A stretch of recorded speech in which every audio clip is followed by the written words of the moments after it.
even that has an opposite reaction. So keep that in mind.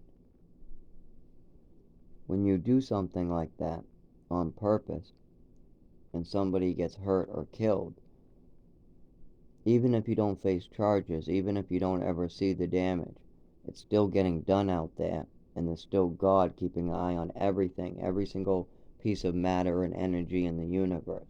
So every single change you make has a reaction. If you ever heard of the butterfly effect, that's kind of what I'm talking about. When you make a choice, it affects other people's lives all around you.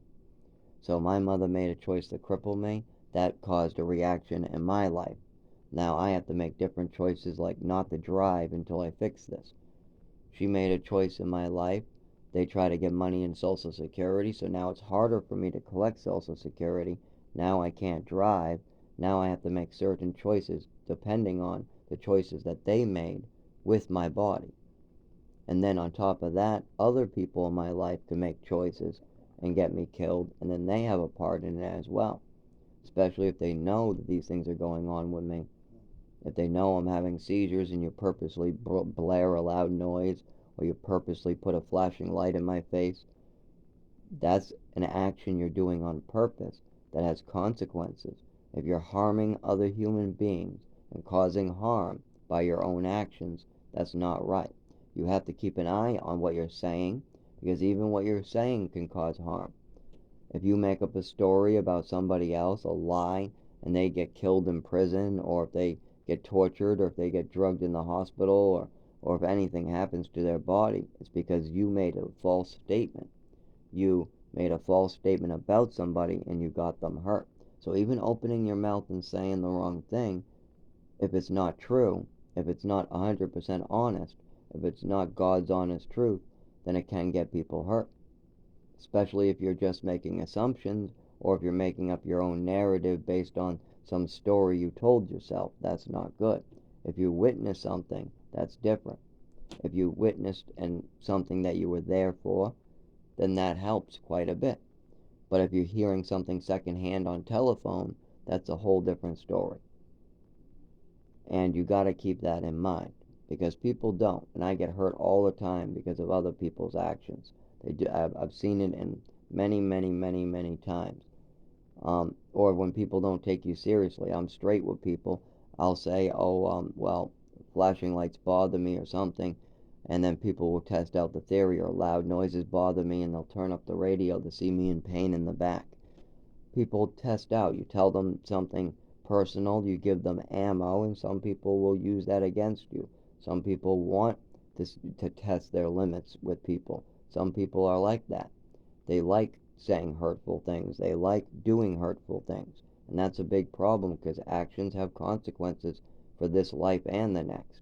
Even if this life doesn't want to press charges, even if you found a loophole, even if you totally degraded somebody to the point where nobody will believe him, God still will, because God is watching everything.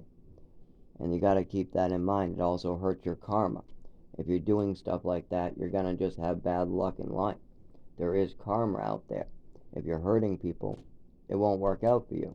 When I do good deeds, things just magically seem to go very well for my way. I mean, like finding money on the ground, just random rewards that just pop up on the ground or something. When I do a very good deed, or I'm very selfless, karma seems to reward me. And that's more evidence that karma exists. When you do a bad deed and a month later something random bad happens to you, that, or maybe that same day it happens to you, that might not be just a coincidence. There is karma and forces at work greater than ourselves. And your actions, what you say and what you do, does matter. And if you pump pills down somebody's throat, that has a reaction to stuff that happens to that person's body. And that's a choice that somebody else made in my life. And then that affected me in bad ways and affected my choices that I have to make.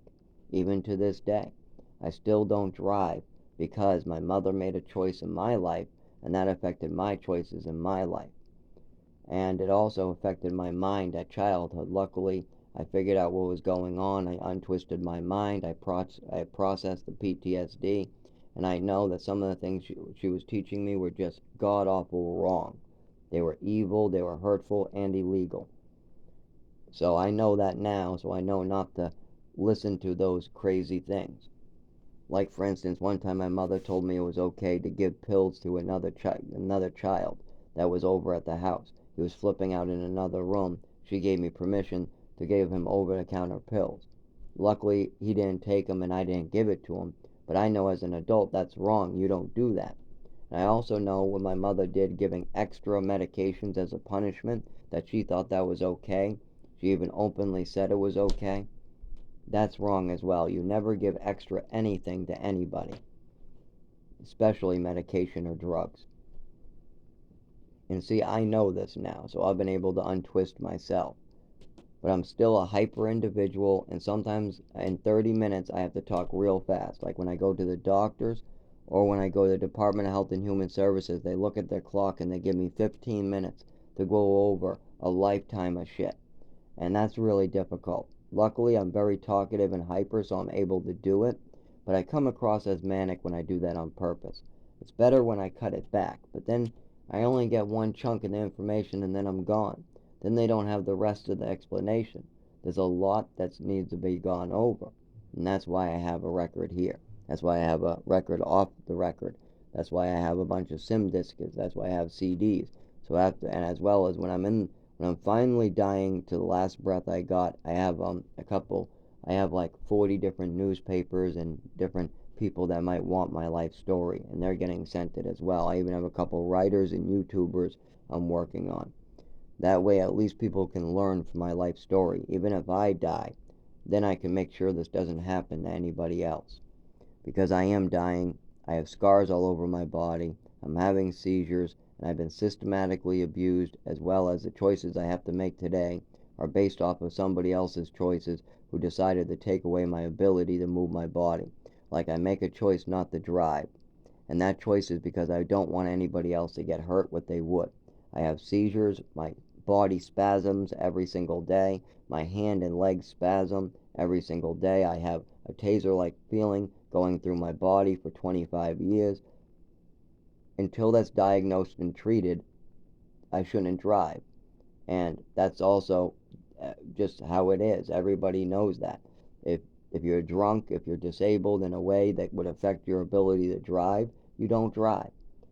And I know my body was affected in horrible ways by what my mother did to me. The doctors are now aware of it. They're treating it or trying to, but we got 10 more years of work. So I have to make the choice not to drive. And that choice is based upon what my mother's choices were. She made the choice to stick drugs in my body and make me disabled. And because of that choice, now I have to make the choice not to drive.